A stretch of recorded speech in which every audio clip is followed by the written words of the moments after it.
Hi folks, so I just wanted to do another quick video because I've got a bit of spare time at the minute.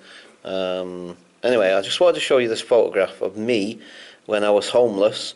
Now, I have shown this a couple of times in a couple of other videos, I'm sure, but I haven't shown it for a little while, and it's just to give it a little bit of context into what I was just going to do this little video on. But as I say, this was me about 15 years ago, maybe a little bit more than that now, I'm not entirely sure, maybe it's getting on for about 20 years actually, can't quite remember, but believe it or not guys, that is me when I was homeless. That's what I looked like. I was the stereotypical image of the tramp, essentially. And you know, I mean, I can do a sort of slight comparison, I guess, but you know, I don't know if you'll be able to. But look, you see, without the glasses, of course. But that is definitely me. Like I said, you know, when people see that photograph, they can't really believe it. Yes, I did have a bit of hair back then, and like I say, the beard and everything. But yep, that was me. I mean, I don't know what it's going to look like when you guys see this video, and whether you can see clearly or not that, you know, a lot of people say it's the eyes that you can recognise that it's definitely me, but that was me, like I said, about 20 years ago, 20 some odd years ago, something like that.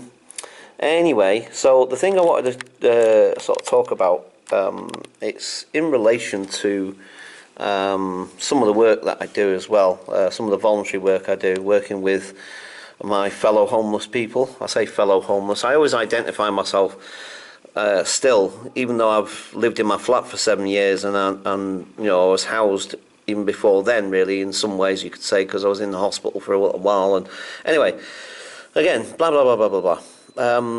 But the thing is that for me, you know, I'll always identify myself with the homeless in that sense, because it was a big chunk of my life, and it was a very significant chunk of my life in lots of different ways.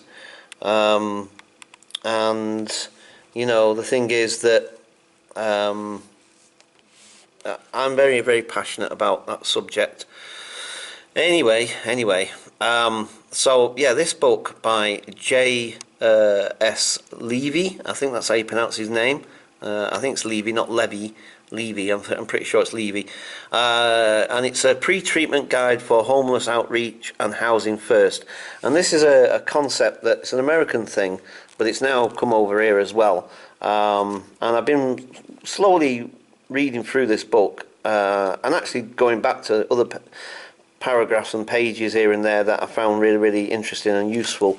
And I just love the whole idea of this, that basically it's about trying to give a person a home first before you start doing any kind of treatment programs. You know, if they've got drug addiction issues, or they've got more often than not people who are homeless, not, I mean, this isn't in every single case, but you know, I mean, they reckon the percentage of homeless people with a personality disorder, for instance, is something like 70%. It might even be higher than that, I'm not sure, but around about 70% of homeless people will, you know, quite possibly meet the criteria for personality disorder.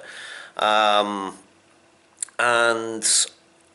inevitably, more often than not, you'll find that they'll also have a history of criminal justice history, sort of like, you know, so and usually that, it's not usually major crimes, they're not sort of necessarily, you know, career criminals necessarily. I mean, some might be, you know what I mean, you know, it depends, but you know, more often than not you'll find it's usually, you know, really silly things, you know what I mean, and more about survival than actually, you know, wanting to be a criminal necessarily or anything like that. It's more about survival more often than not, that they come a cropper with the law.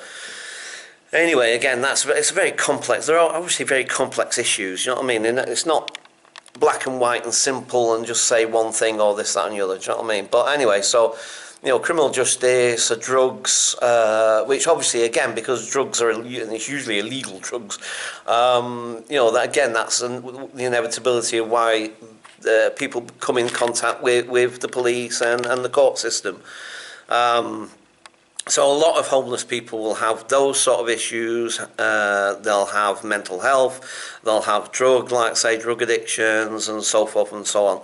And I mean, even if you take all of those things away, do you know what I mean? And just have the person that's homeless and they've not got any drink, alcohol, drugs or anything like that.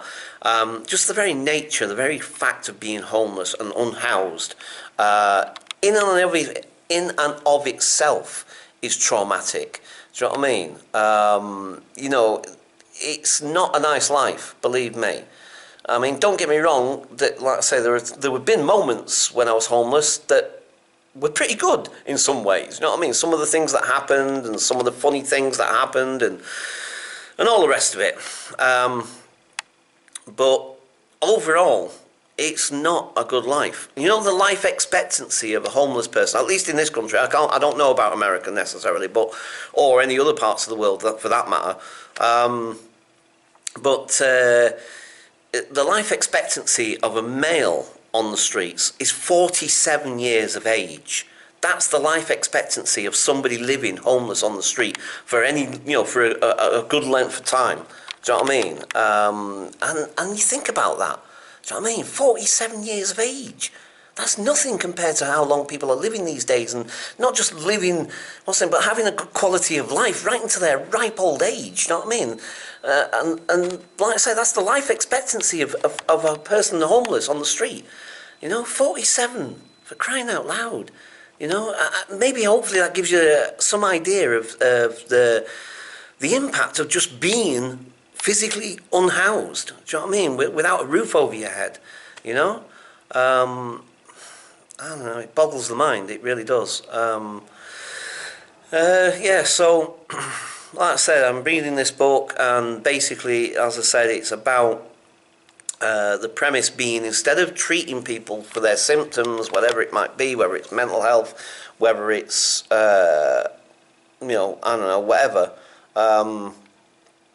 that you house the person first, and then you start to tackle and hopefully deal with the issues that they have, whether it be alcohol, drugs, or whatever.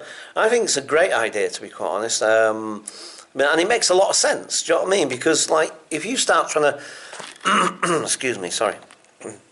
If you start to try to get people to jump through all these different hoops, right? You can have a somewhere to live if you do X, Y, and Z sort of thing. The thing is, that pressure, that added pressure of sort of like, if you do not perform, if you do not succeed, if you do not jump through that hoop, then you are not going to get a place to live. And I don't know. So, like I say, these issues are complex, and to be quite honest, even though I've got a little bit, sorry, excuse me, even though I've got a little bit of time at the moment, again, because I'm holding the camera in front of me, it's just really, really awkward. And as you might have noticed, I've also seemed to have a lot of, I had a coffee earlier on, that's probably what's doing it, latte. So I've got a lot of phlegm. Sorry about that. Don't mean to be, grossing people out necessarily. So anyway, sorry, it's on my chest in a minute. Anyway, so like I said, just find it really awkward. I can't relax and I can't concentrate properly if I'm having to hold the camera. It's not like it's really heavy or anything. It's just that you got to hold it out, hold your arm unnaturally out in front of you for however long I'm going to be rabbiting on for in front of the camera. Maybe in some ways it's a good thing as well, because it shuts me up after, you know what I mean? So it's, because otherwise I'll be here all day, won't I? You know what I'm like. Once I get talking on this thing, I can't shut up, can I? Right, where's that off button again?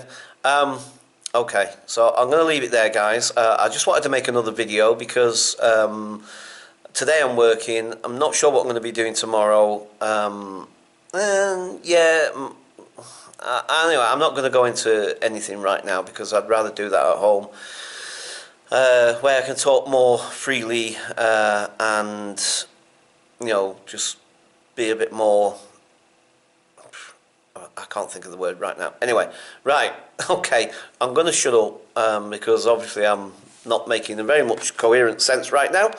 So I'll catch you guys later. I might possibly do another video out and about later on. So I'll catch you guys later. Bye for now. Bye.